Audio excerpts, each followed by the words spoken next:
గౌరవ ముఖ్యమంత్రి వర్యులు శ్రీ రేవంత్ రెడ్డి గారు, అదేవిధంగా ఉప మంత్రి బట్టి విక్రమార్క గారు ప్రభుత్వంతో కలిసి పనిచేస్తున్న సందర్భంలో నాకు ఇచ్చిన మాట ప్రకారం జగిత్యాల నియోజకవర్గానికి young India international residential school మంజూరు చేసినందుకు వారికి హృదయపూర్వక ధన్యవాదాలు తెలియజేస్తా ఉన్నా.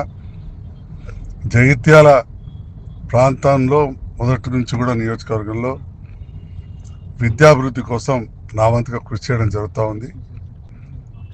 రాజకీయాల్లోకి వచ్చిన తర్వాత నేను ఓడిపోయినా కానీ మంజూరై పని మొదలు కాని నర్సింగ్ కళాశాలకు అప్పుడున్న ప్రభుత్వంతో కలిసి పనిచేసి మంజూరు ఇప్పించడం, నేను గెలవకముందే ఎలక్షన్లు అప్పటి ముఖ్యమంత్రి గారితో ఎలక్షన్ సభలోనే మోతేలో జగిత్యాలకు మెడికల్ కాలేజ్ ఇస్తామని చెప్పి వారితో కూడా మాట ఇప్పించడం జరిగింది.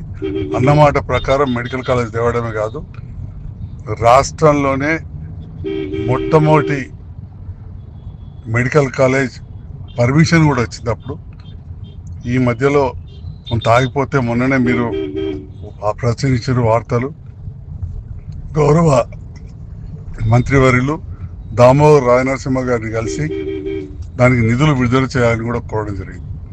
దాంతో పాటుగా రాయకల్ మండలంలో ప్రస్తుతం ఉన్న కస్తూర్బా గాంధీ కేజీబీవి స్కూల్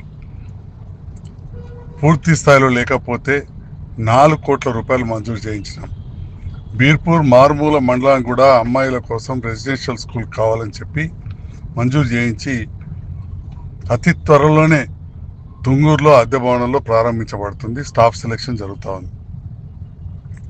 అదేవిధంగా సైన్స్ ల్యాబ్లు కావచ్చు, దాంతో పాటుగా అడ్వాన్స్డ్ టెక్నికల్ సెంటర్ స్కిల్ యూనివర్సిటీకి సంబంధించి 5 కోట్లతోటి నిర్మాణం ప్రారంభమైంది టిఆర్ నగర్లో. దానికి అనుబంధంగా ఐటీఐ కూడా మొత్తంగా కలిపి 29 కోట్లతోటి నిర్మాణం పూర్తవుతుంది. ఇవన్నీ కూడా గౌరవ ముఖ్యమంత్రి నేతృత్వంలో అతి త్వరలో జరుగుతాయి. దాంతోపాటుగా అమ్మ ఆదర్శ పాఠశాలలో భాగంగా జగిత్యాలలో ఎన్నో స్కూళ్లకు టాయిలెట్స్, కిచెన్ షెడ్స్ మంజూరైనవి. మొన్ననే న్యూ హై స్కూల్ కూడా 10 లక్షలతోటి టాయిలెట్స్, కాంపౌండ్ వాళ్ళు కూడా గౌరవ కలెక్టర్ గారు కూడా మంజూరు చేయడం జరిగింది. ఈ రకంగా విద్యపై ప్రత్యేకమైన శ్రద్ధ పెడుతూ ముఖ్యమంత్రి గారి ఆలోచనకు అనుగుణంగా రెసిడెన్షియల్ పాఠశాలలు బీసీ, ఎస్సీ, మైనార్టీ మన అన్నీ కూడా అద్దె భవనాలనే ఉన్నాయి.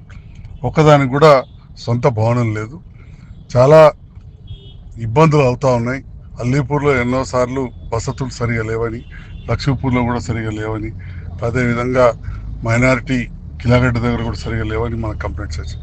సో ఇవన్నిటిని దృష్టిలో ఉంచుకొని 200 కోట్లతోటి జగిత్యాల చల్గల్ వాలంతరి ప్రాంతంలో మెయిన్ రోడ్ మీద ఇంటిగ్రేటెడ్ రెసిడెన్షియల్ స్కూల్ ఏర్పాటు చేయడానికి మంజూరు ఇవ్వడమే కాకుండా నిన్న బడ్జెట్ కూడా ఇచ్చారు. 11,000 కోట్లలో జగిత్యాల స్కూల్ కూడా ఉండడం చాలా సంతోషకరం.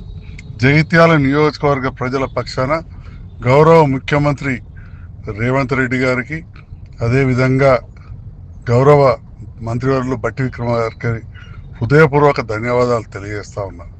Thank you.